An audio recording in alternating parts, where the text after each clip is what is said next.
안녕하십니까. 저널리즘 토크쇼 제이입니다. 오늘 함께 하실 분들 소개해드리도록 하겠습니다. 먼저 저널리즘 전문가죠. 정준희 교수입니다. 안녕하세요. 정준희입니다. 네, 오늘 최욱 씨의 자리에 자칭 저널리즘 개그맨을 초대했습니다. 노정열 씨입니다. 네, 반갑습니다. 개그의 저널리즘 제이 노정열입니다. 오늘 주제와 관련해서 표창원 의원 초대했습니다. 어서 오십시오. 네, 안녕하세요. 독일 언론인 안톤 숄츠 기자 나와주셨습니다. 안녕하세요. 그리고 일본 간사이 외국어대학교의 장부승 교수님도 함께합니다. 안녕하세요. 장부승입니다. 네, 표창원 의원께서는 저희 프로그램 보신 적이 분명히 있으실 것 같습니다. 네, 많이는 못 보고요. 네. 워낙 이제 텔레비전 볼 시간 자체가 없어서 다만 이제 저널리즘 제이는 새롭게 등장했고 우리 저널리즘에 대한 비평적인 접근이라서 가능한 한 좀 보려고 많이 노력을 했습니다. 몇 편 봤습니다. 네. 네. 국회의원들 사이에서도 좀 얘기가 오고 갑니까? 저희들 사이에서는 사실 이 방송 프로그램 얘기할 여력이 별로 없어서 네, 아직은 없습니다. 네. 예상치 못한 답변입니다. 네. 노정열 씨는 아까 저널리즘 개그의 저널리즘 제이. 네. 제 정렬이 제이에서 온 거예요. 그리고 제가 공언한 바가 있다면 제가 이제 성대모사 와중에 DJ 버전으로 아따 요즘에 언론이 언론 같지가 않아요. 그래가지고 제 옆에 마이클 잭슨이 그래요. You are not 언론, 그들은 언론도 아니야. 이걸 제가 만든 겁니다. 이렇게 했었는데 어느 순간에 저작권 없이 막 퍼져 있더라고요. 억울합니다. 오늘 이 자리를 통해서 밝히겠습니다. 어떻게 반응을 해야 될지 모르겠네요. 이런 반응 좋습니다. 네. 그 최욱 씨가 있던 자리가 워낙 커서 좀 부담스럽지 않았을까 소개가 갔을 때. 여기가 저보다 약간 작습니다. 딱 제 자리 같고 네. 아주 맞춤복을 입은 것처럼.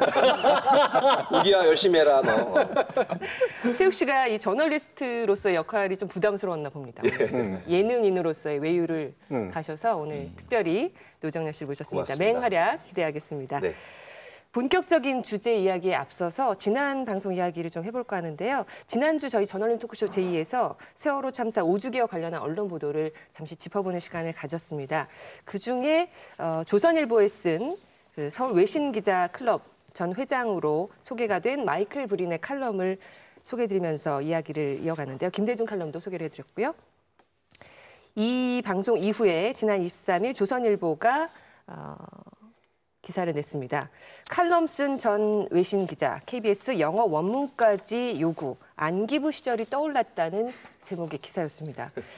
좀 안기부라는 말에 이렇게 좀 놀라게 되는 네, 기사 내용을 좀 읽어드리면 지난주 금요일 오전 영국 언론인 마이클 브린 전 서울 외신기자클럽 회장은 KBS 기자가 걸어온 전화를 받았다. 브린 전 회장이 지난 6일 조선일보의 광화문 광장에 세월호 추모시설을 설치한 데 반대한다는 내용의 칼럼을 썼는데 경위를 묻는 취재였다. 브린 전 회장은 KBS 기자에게 조선일보의 칼럼 내용을 미리 알려주지 않았고 조선일보가 이런 걸 써달라고 요청하지도 않았다고 대답했다. KBS 기자는 원문을 보여달라고 요청했다. 브린 전 회장은 원문도 보내줬다. 외국인이 민간 매체에 논쟁적인 내용을 기고했다고 그 나라 공영방송이 원문 좀 보자고 나서는 건 극히 드문 일이다. 브린 전 회장은 자신들과 생각이 다른 칼럼을 썼다고 KBS가 원문을 보자고 요청한 데 대해 권위주의 시대 안기부 직원이 외신기자 사무실에서 원고를 걷어가던 일이 떠오른다고 했다고 썼습니다. 기사들 다 보셨을 텐데요. 저희 사진이 쭉 나와서. 네. 예. 조금 재밌었어요, 사실은 저한테는. 왜냐하면 한 6개월 전인가 조선일보 사실 저한테 전화 왔어요. 왜냐하면 제가 여기 저널리즘 제이하고 다른 제가 나갔던 프로그램 똑같은 테마 있었는데 다른 프로그램에서 이런저런 말을 했는데 제에서는 그런 말이 안 나왔다. 그래서 왜 똑같은 말 안 했냐. 그래서 한 20분, 30분 정도 계속 같이 통화하고 그래서 당연히 다른 저널리스트 저한테 연락하고 이런저런 거 물어보는 게 계속 확인하고 싶은 게 난 충분히 이해하고 그래서 다 얘기하고 아주 친절하게 얘기하고 끝났을 때도 그냥 아무 나쁜 생각 없었는데 근데 여기는 똑같은 마음으로 좀 그냥 자세히 알고 싶은 마음이 있는데 한번 확인하는 게 혹시 뭐가 잘못됐는지 그거는 원래 저널리스트 해야 하는 역할이거든요. 근데 갑자기 무슨 홍위병 같은 이런 말도 좀 나오고 이상한 말도 되게 많이 나오는데 그래서 안기부 그런 거 나오면 정말 이 사람들 제대로 저널리즘 뭐가 있는지 이해하시는지 잘 모르겠어요, 정말. 저는 이게 논평에 대한 논평의 형식이면 문제될 건 없다고 생각을 하거든요. 근데 이분들은 의견이 다르다고 언론하고 필자를 공격했다라는 프레임을 지금 사용하고 계시는데 이 논평을 왜 굳이 쓸데없는 공격이라고 하는 의미로 쓰시는지 잘 모르겠고요. 그 핵심적인 내용은 저는 견강부회다 이렇게 생각이 들어요. 그러니까 과장과 논리적 비약이 이 기사 안에 아주 잔뜩 들어가 있다라는 건데 일단 외국인 기자가 그러니까 기자였던 외국인이 민간 매체에게 기고했다고 해서 공영방송이 원문을 요구하는 건 이례적이다. 이렇게 됐거든요. 저는 이게 다 연결될 수 있는 말인지 잘 모르겠어요. 예. 굳이 왜 외국인이 나오고 민간 매체가 나오고 공영방송이 대비되는지. 그죠? 이거 대비될 이유가 아무것도 없는 거거든요. 언론이 언론의 행위들을 하는 건데 이것을 이례적이라고 말하면서 그 결론이 뭐냐면 권위주의 시대에 안기부가 원고를 뺏어가는 행위. 너무나 심한 비약이잖아요. 저는 이분이 만약에 그런 말씀을 하셨다면 이분도 한국 사회에 대한 이해가 정말 있는 분인가 의심스러울 정도고요. 실제로 이게 어떻게 안기부, 예전 권위주의 시절에 실제로 안기부 국가기관이 돌아다니면서 기사를 막 뺏고 탄압하던 것과 언론이 논평을 위해서 사실을 확인하는 그런 과정이 동일한 어떤 논리적인 수준으로 얘기될 수 있는가 상당히 좀 놀랐습니다. 예. 팩트 체크가 굉장히 중요할 것 같은데 조선일보 기사를 보면 제 기자가 이 마이클 브린 씨에게 강압적인 태도를 보였다 이렇게 묘사가 돼 있거든요. 실제 어떤지 확인이 좀 됐습니까? 네, 질문을 하시네요. 왜냐하면 네. 정세진 MC밖에 제가 저희 취재기자의 되게 대변인으로서 궁금한 것처럼 얘기를 하셔야 되는데 네. 되게 따지듯이 순간 체육식으로 들어왔어요. 체육식. 객관적으로 여당원 같은 야당원 같은. 아니, 국민들한테 되게 중요한 거라서. 네, 저희 취재를 했던 기자는 저희 기자 중에서 어떻게 보면 가장 친절한 말씨를 가진 기자였습니다. 전화 통화를 할 때 정말 소위 말해서 스무스하게 진행이 됐었다고 하고요. 한국말로 하다가 영어로 해도 되겠냐라고 얘기를 해서 저희 취재 기자가 영어로 그럼 질문을 드리고 영어로 답변을 했겠다 해서 이제 쭉 녹취를 했어요. 예. 그 질문 내용이나 이런 걸 보시면 굉장히 뭐 아주 부드러운 분위기에서 진행됐다는 것을 확인할 수 있지만 저희가 뭐 들려드릴 수는 없을 것 같고 그쪽의 입장도 있으니까. 네. 그리고 강압적 태도라는 게 전혀 들어가지 않은 분위기였는데 일단 그 부분이 들어갔던 거 그리고 안기부 시절 이 표현이 가장 취재 기자한테는 굉장히 좀 굉장히 충격이었던 그렇죠. 것 같아요. 자기가 이렇게 취재를 한 거를 안기부 직원 예전 떠올리게 했다라는 표현 자체가 안기부는 옛날에 그 처음 한국 왔을 때 94년 그때는 아직도 안기부 같은 단어 많이 들었는데 근데 되게 안 좋은 이미지잖아요. 그래서 뭐 다른 사람 뭐 거의 납치하는 뭐 공포하는 뭐 그런 뭐 비밀 경찰 같은 네. 그런 역할인데 고문하고 뭐 정말 이런 거 보면 이 사람한테 뭐 그 KBS 기자 무슨 위협했나? 아니면 뭐 진짜 그냥 일 빨리 줘라? 아니면 무슨 안 좋은 일이 생긴다? 뭐 약간 그런 분위기가 나오잖아요, 여기는. 근데 절대 그런 게 아닌 것 같은데요. 그래서 정말 조금 그림이 좀 잘못 그렸어요. 안기부 시절을 얘기하셨다면 굉장히 오래전에 활동을 했던 분이신가 봐요, 이 기자분은. 그렇죠. 이 마이클 브린 여기 한국에서 오신 지 엄청 오래 37년 동안 네. 1987, 82년에 그래서 사실은 궁금해서 그 정도 되면 이제 그렇죠. 한국말도 쇼츠도 그렇지만 네. 쇼츠도 그렇지만 한국말도 잘하실 거라고 생각이 되고 한국말로 인터뷰를 할 거라고 예상을 했었고 혹시 기사도 이제 한국말로 쓰면 조금만 고쳐서 이렇게 더 부드럽게 표현을 할 수는 있잖아요. 이 마지막에 보면 네. KBS가 정권의 응원단 또 정권의 입맛에 맞는 방송 이 표현을 하고 싶어서 쭉 이렇게 엮어간 것 같습니다. 근데 여기 홍위병이라고 하는데 이렇게 했을 것 같으면 좀 창의적으로 청와대 입맛에 맞추는 청위병인가 이렇게 좀 뭐 재밌었을 것 같은데 이게 뭐 상식적인 국민들은 누가 더 진실인가를 판단할 수 있을 것 같습니다. 그러니까 이 마이클 브린이라는 분의 그러니까 우리가 메시지에 대해서 우리는 얘기를 하는 거니까 이분의 개인에 대해서 즉 메신저에 대해서 얘기하는 그런 아주 후진 행태는 전 하고 싶진 않고요. 사실은 거기에 대한 어떤 검토도 필요하긴 합니다만 어쨌든 전 외신 기자라고 지금 얘기가 되고 있고 그다음에 그 기자라면 다른 기자가 자신의 어떤 활동에 대해서 취재를 하는 행위에 대해서 압박을 느낀다? 저는 상식적으로 이해가 안 가요. 예. 무슨 약자도 아니고 어린아이라거나 무슨 되게 병약한 그런 분들이거나 이런 사람들 언론을 잘 모르는 분들이 언론을 대했을 때 느끼는 공포감과 동일한 공포감이었을까? 만약에 그렇게 느꼈고 그렇게 불쾌감을 느꼈다면 왜 취재 당시 얘기를 안 했을까? 저는 사실 그런 의심이 들고 의구심이 듭니다. 그리고 이분 옛날 기사들 보면 뭐 이렇게 부드러운 편도 아니거든요. 이 사람이 약간 좀뭐 되게 소송도 달릴 강하게 수도 나가는 있죠. 편인데요. 그래서 이런 마음 뭐 그냥 한국에 대해서 뭐 한국 사회에서 비판도 되게 많고 그거는 뭐 대부분 뭐 다 틀리다고 절대 그런 말 아니거든요. 네. 대부분 사실 오히려 전 동의할 수 있고 그 마이클 브린 쓰는 내용이지만 스타일에 대해서 오케이 그거는 좀 다르게 쓸 것 같은데 제가 만약에 이 똑같은 내용에 대해서 쓰게 되면 근데 이렇게 강하게 나가는 사람은 조금만 누가 자세히 물어보려고 하면 갑자기 뭐 안기부 같은 이야기 나오면 좀 앞뒤가 안 맞아요 저한테는. 그리고 이제 언론 바깥에서 이렇게 보면 최근에 그 언론에 대한 검증이 상당히 강화되고 있잖아요. 언론끼리도 그렇고 시민 사회에서도 그렇고. 그런데 사실 그전에는 언론이 가장 강하게 다른 사람들을 검증해 오던 분들이었고 특히 조선일보만 해도 최동욱 검찰총장 사건 때 실제로 국정원과 정보를 이렇게 주고받은 정황도 상당히 많이 드러나고 했었던 모습이고요. 그런데도 불구하고 자신들에 대한 그 점검, 팩트 체크 혹은 검증 작업에 대해서는 유달리 좀 민감한 모습을 보이는 것이 점차적으로 우리 그 언론 자유도를 높여가는 데 있어서 좀 지장이 초래될 것 같다. 스스로에 대한 검증을 좀 받아들였으면 좋겠다. 그런 시각을 사실은 뭐 바깥에서는 가지고 있습니다. 네, 마이클 브린 씨가 이렇게 화를 내진 않았을 것 같아요. 저는 분위기상. 그러니까요. 예, 통화 내용상으로도 그랬고 본인이 또 이 전 외신 기자 클럽 회장님까지 회장으로 소개를 된 부분에 대해서 좀 의아해하셨다고 그래요. 왜냐하면 예전에 이제 언론인 생활을 어떻게 보면 마감을 하셨고 지금 비즈니스 세계에서 한참 동안 일하고 있기 때문에 그 부분이 좀 의아하다고 얘기를 했다고 전해 들었고요.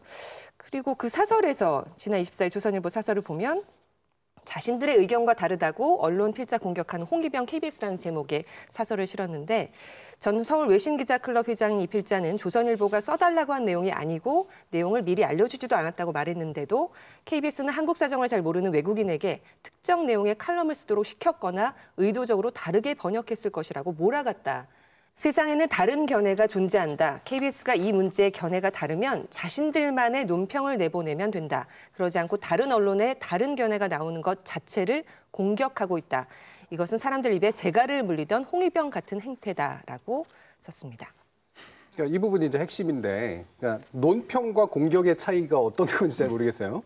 그러니까 기분 나쁘면 공격이고 그냥 형식은 논평인가? 뭐 이런 생각도 좀 들고요. 그냥 논평이 공격적으로 느껴질 수도 있겠죠. 근데 잘못했다라고 얘기를 하는 건데 핵심은 사실은 이분들이 얘기하는 것처럼 여기서 얘기되는 것처럼 뭐 뭔가를 조작시켰고 그다음에 뭐 왜곡했고 사실 이 부분이 아니라 우리는 이 한 외국인의 시각으로 본 것들을 객관적이라고 보도하는 어떤 태도에서 실제로 그 광화문 광장에 대한 해설들은 굉장히 다를 수 있다라고 하는 부분들과 함께 왜 그것이 기타의 사설들과 연결이 되면서 세월호 보도에 대해서 충실하지 않았던 한 언론사가 사실 유독 이 부분에 있어서는 대단히 큰 이 의견인 것처럼 국민들의 의견도 아닌데 그것처럼 받아들이고 있는가라고 하는 것이 핵심이었었고요.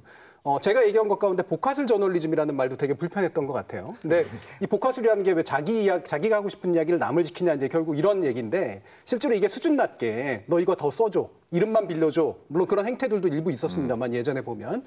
근데 이런 것으로 나타낸다고 생각하지 않습니다. 근데 제가 그 이야기를 한 이유는 실제로 논문으로도 많이 나와요. 2010년에 언론학 논문을 한 편을 보면 주요 신문사의 사설과 외부 칼럼 사이에 얼마만큼 일치도가 있는가를 조사한 게 있어요. 몇 퍼센트가 나오냐? 93.7%가 나옵니다. 일치도가.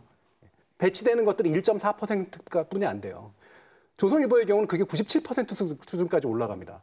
다시 말하면 왜 이런 현상들이 나타날까? 왜 이 사설과 칼럼이 굳이 서로 막 일부러 공조를 하지 않는 것인데도 이런 식의 높은 수준의 일치도를 나타낼까? 뻔히 알거든요. 이거는 서로 조작을 하고 있다는 것이 아니라 견해가 유사한 사람들을 선택합니다. 실제로 칼럼니스트를 선택하는 중요한 기준 중에 하나가 이념적 성향의 일치도예요. 그리고 2006년 논문이나 2007년, 8년에 나온 논문들을 또 언론학 논문들을 딱 지켜보면 실제로 편집하는 사람들이 자신들의 편집 방침과 어긋나는 외부 필자들의 기고가 있을 때 어떻게 하느냐. 솔직한 고백은 뭐냐면 유보시키거나 수정을 요구하는 경우까지 있다는 겁니다. 근데 그렇지 않은 경우는 일치하는 견해이기 때문에 내보낸다는 거예요. 그게 편집권이 하고 있는 역할들인 거죠. 그다음에 사설로 반드시 받는 거 이번에도 나왔고 지난번에도 똑같이 나왔잖아요. 즉 똑같은 기획과 프로젝트에서 연결됐다라기보다는 바로 이것이 조선일보가 하고 싶었던 얘기였다는 겁니다. 그리고 왜 하필 마이클 브린이라는 분을 불러일으켰을까? 이분의 전문성이 세월호나 이분의 전문성이 그런 정치일까? 한반도 문제에 대해서 약간의 견해가 있겠죠. 근데 이분을 가지고 굳이 전 외신기자 회장이라고 얘기하는 그런 것들은 그 과거의 어떤 전문성을 어떤 권위라는 이름으로 뒤집어 씌우고 싶은 거고 그걸 객관적이라고 하는 말로 얘기하고 싶은 거잖아요. 저는 이 부분에서의 문제는 짚어지는 게 더 타당했다고 봅니다. 네. 뒤에 김대중 칼럼이 없었다면 사실은 우리가 그때 다루지도 않았을 것 같은 느낌도 드는데요. 저는 이 기사 보고 이제 제목만 딱 보고는 드는 생각이 안기부라는 말을 쓰니까 상당히 좀 과잉 반응이라는 생각이 들더라고요. 왜냐하면 뭐 옛날에 우리 그 슬픈 역사가 있지 않습니까? 군부 독재, 유신 독재하고 뭐 전두환 군부 독재 할 때 실제로 언론사에 와서 그 정보기관 요원이 상주를 하거나 상주를 안 하더라도 뭐 출입처처럼 드나들면서 이래라 저래라 하고 사전에 보자고 하고 이렇게 써라 말아 막 그런 역사가 있었잖아요. 그게 이제 안기부 시절 떠올랐다 그러니까 뭐 상당히 그 과잉반응이라는 느낌이 들어요. 지금 뭐 KBS에서 뭐 전화 걸어가지고 물어본다고 해서 사후적으로 물어본 거잖아요. 그러니까 뭐 이래라 저래라 할 수 있는 그런 상황은 아닌데, 근데 저는 뭐 이렇게 생각해요. 그러니까 조선일보에 계신 분들이 왜 이렇게 좀 그 과잉 반응을 했느냐, 좀 이렇게 그쪽에 계신 분들 입장에서 한번 생각을 해보자면은 우리가 이렇게 외부 필자, 외국인 필자한테 글 받아가지고 잘 번역해서 실었는데 원문을 보자고 하는 거 보니까 우리가 그 번역 과정에서 뭔가 의도적으로 마사지를 하지 않았을까 하고 우리를 의심하는 건가? 라고 하면서 거기서 기분이 좀 나빴을 것 같아요.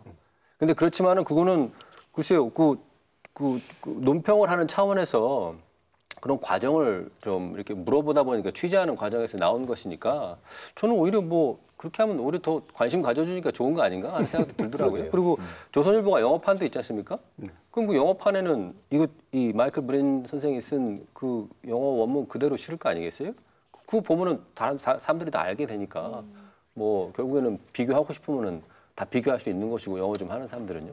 그래서 저는 이거 기사를 다 읽고 나서 든 생각이 뭐냐면 그래서 뭐 중간에 마사지가 있었나? 아니면 뭐 마이클 브린이라는 사람이 주문을 어떻게 받아가지고 오다 받는 대로 썼나?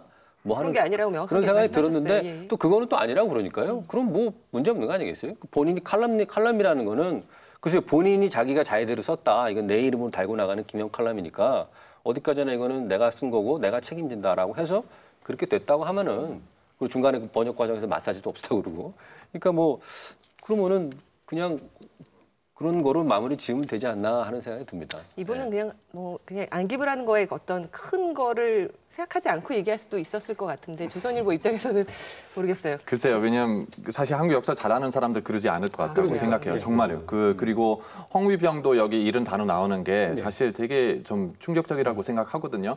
독일 같은 역사 보면 만약에 누가 그 나치 시대 뭐 무슨 너희들 뭐 게스타포 같아 아니면 뭐 동독일에서 뭐 스타지 같은 이런 거 하면 정말 사람들 이런 역사가 이게 무슨 판타지도 아니고 이거 실제적인 역사 우리나라 역사 있기 때문에 그리고 되게 어두운 역사 되게 안 좋은 역사 있기 때문에 이거는 그냥 쉽게 쓰지 않은 단어였으면 좋다고 생각하는데요. 그래서 이거는 좀 그냥 기분이 안 좋은 게 어느 정도 이해할 수 있고 뭐 이거 민주주의니까 뭐 사람들 자기 마음대로 말할 수 있는데 근데 이런 단어 쓰는 게 정말 필요성 있냐 뭐 그리고 그거는 너무 과하는 게 아닌가 좀 많이 생각했습니다. 적어도 우리 프로그램에서는 서로 다른 견해도 나왔잖아요.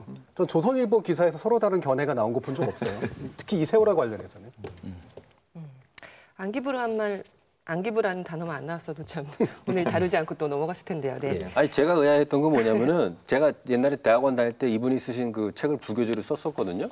그렇게 유명하신 네, 분이었어요? 코리안스라고 그 책이 있어요. 영어로 쓴 책인데 왜냐하면 영어로다가 그 한국 사회 분석하거나 이런 책이 많지가 않습니다. 그래서 저는 이분을 뭘로 기억하고 있냐면은 그 책 쓰신 분, 공부하시는 분으로 기억하고 있었는데 여기는 언론인으로 또 외신 언론인으로 이렇게 소개가 돼 있더라고요. 근데 제가 알기로는 저자라고 보통 소개되더라고요. 외국에서는. 그렇죠. 근데 이분은 지금 또 외신 기자였던 것처럼 소개가 돼 있는데 외신 기자는 그만두신 지 꽤 되신 거 아닌가요? 네.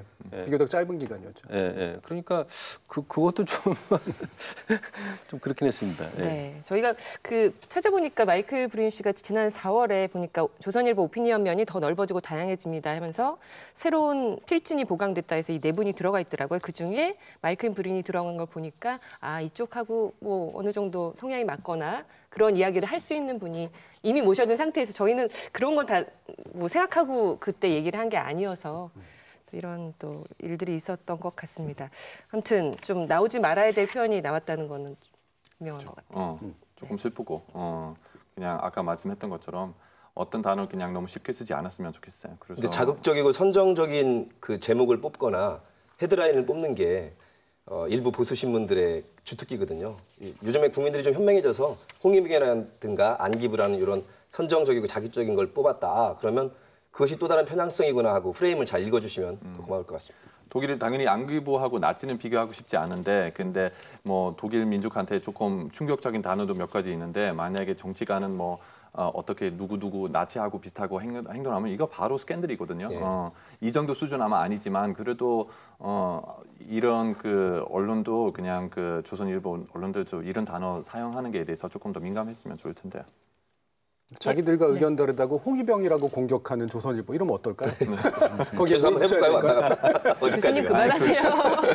우리 그렇게 하지 말자. 네. 이야기는 여기서 마무리하겠습니다.